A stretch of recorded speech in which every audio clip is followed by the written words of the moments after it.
You see, Sabasaba actually was a very noble idea. Sabasaba was meant to bring the people together for a common cause. And this cause was change. And we decided that we would go to Kamkunji grounds, which is historical grounds. This is where the last Kenya African Union meeting was held in 1952, before the declaration of the state of emergency.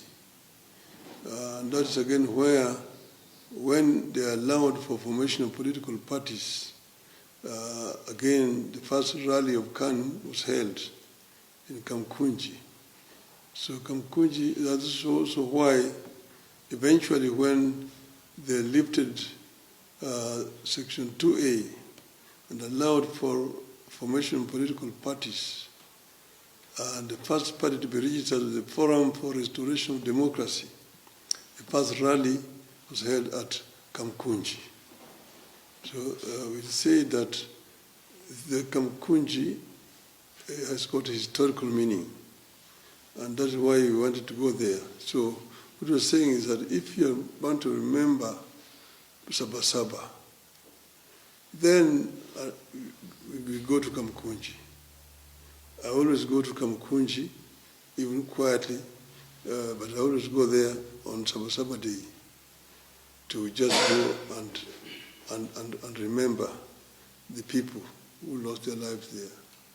So my idea would be we go to Kamkunji tomorrow, because if you're talking about protesting, you are protesting, where is this protest going to start?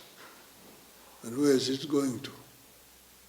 My view would be the road should lead to Kamkunji.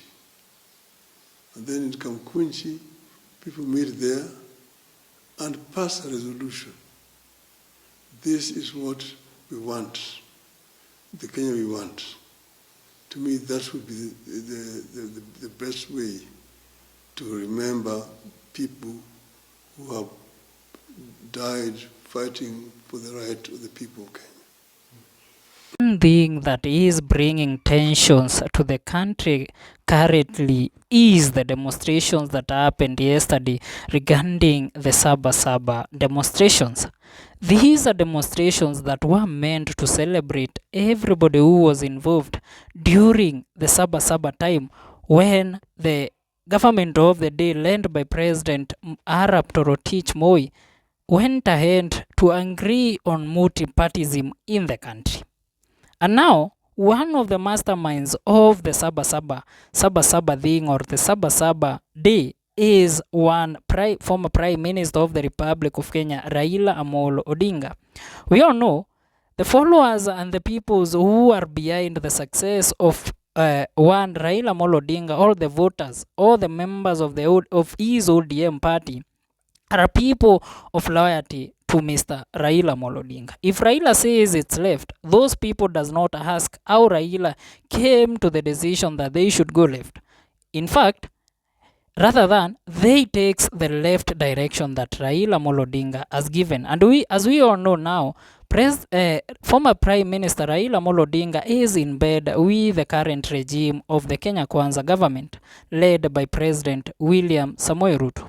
And the peoples of the nation, more so the young generation, that is the youths, have been saying that one Raila Amolo Odinga betrayed them by joining hands with the oppressors.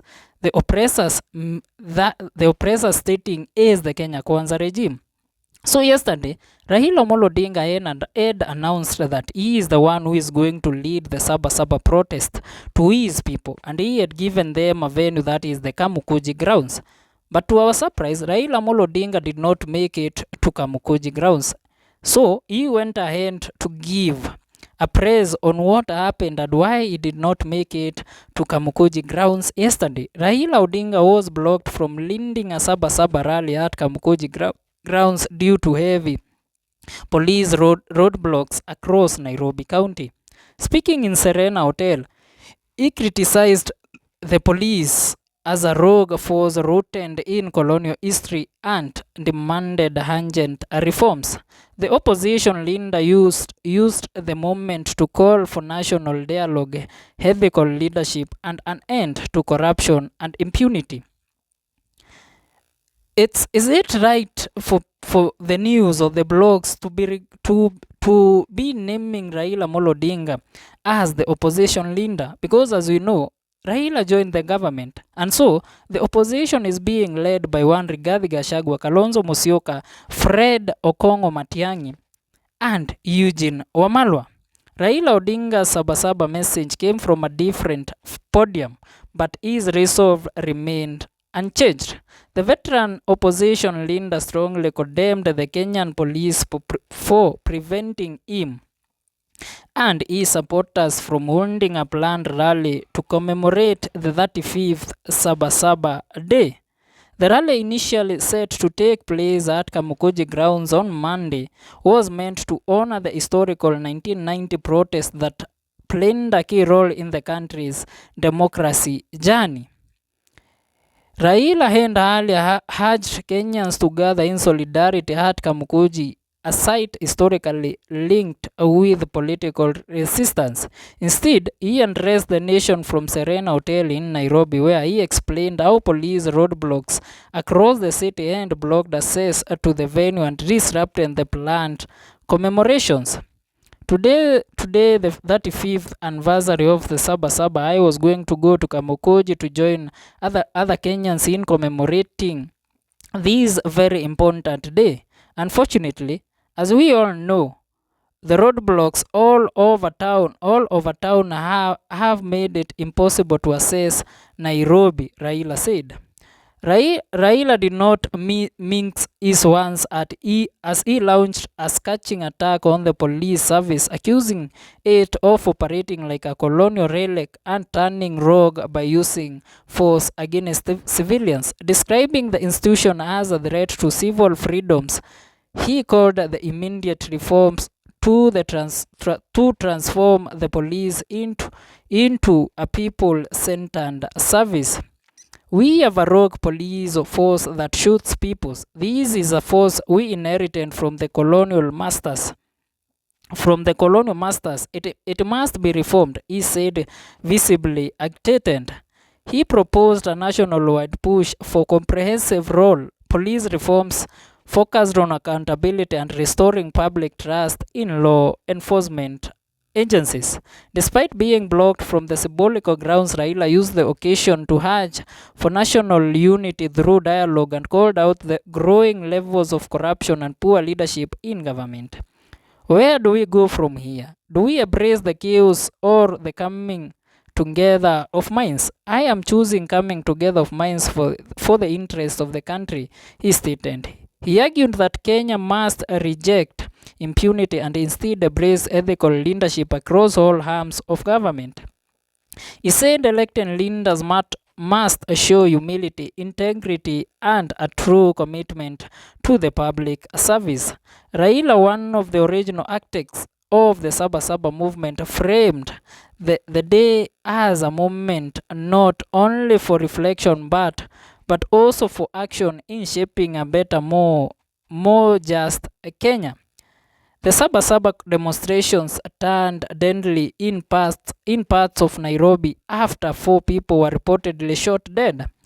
What had been anticipated as a peaceful protest over economic and governance concerns quickly escalated into chaos, with security forces clashing with demonstrators in several areas. 2 protesters were fatally shot in Kangemi, where eyewitnesses claimed that at least one of the victims was not part of the protest in Ngong. Another 2 people lost their lives amid running battles between protesters and the police.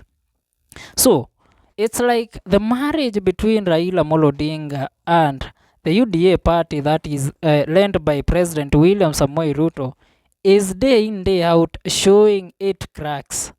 As Raila Amolo Odinga is not willing to support the government of the day in reining the brutality that they are doing to the people of this nation. We all know that our democracy was a hand-fought one. whereby there was blood shed so that the democracy that we have today in this country could be seen. We remember the Mau Mau movement through a lot of things. But the eve of the Saba Saba Day, we are remembering the masterminds and the people who fought to bring the multipartyism rule, to bring the multipartyism rule in this country. And Raila Amolo Odinga was one of them. And yesterday, we expected to see Raila Amolo Odinga in the grounds as he receives his flowers over the demonstrations that happened yesterday. But to our surprise, Raila Amolo Odinga was nowhere to be found. Either Raila Amolo Odinga is seated on the high table of politics. Raila is eating with the President William Ruto. Raila is dining with the current regime of oppressors that Kenyans have named them that. So, because they have been terrorizing everything that Kenyans were enjoying for free, including their pay slips. So, Raila Amolo Odinga is now blaming the government for causing chaos yesterday. Does this mark a start in the crack or a start in departure from government by the ODM members who are currently inside the bedroom of the politics with the Kenya Kwanza eating with a big spoon? I would like to hear your views on this. Leave a comment on the comment section, like, share, and don't forget to subscribe to our YouTube channel. This is Janjala Mjini KE. Let's meet on our next video.